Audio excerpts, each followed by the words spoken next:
Endocrine factors certainly influence autoimmunity.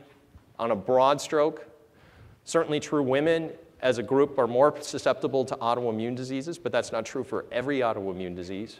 I told you that ankylosing spondylitis is more common in men, but it does say that the endocrine system is likely to influence disease. And then, of course, another clinical observation that we make is women that are pregnant, usually their autoimmunity gets better, whatever autoimmune disease it is that they have.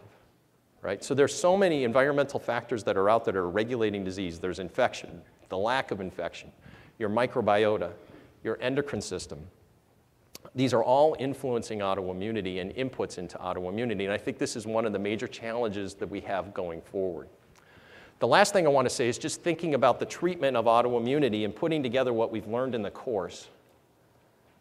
And I'll jump to this slide. And so we've learned in the course how T cells and antigen-presenting cells get together and where are we going to intervene. And now that we've learned about autoimmunity, we know that T cells are likely to be a driver in disease.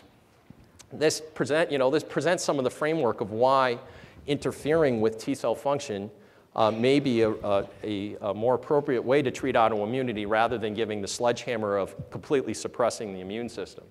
And so one can imagine that blocking co-stimulation is an important way to prevent autoimmunity.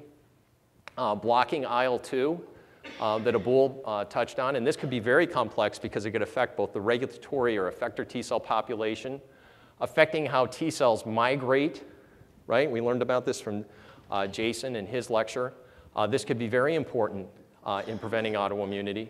And then the production of inflammatory cytokines or effector cytokines that are associated with certain kinds of autoimmunity, and blocking those cytokines is a way to treat disease. And certainly we'll hear more about that in great detail from Scott in our last lecture.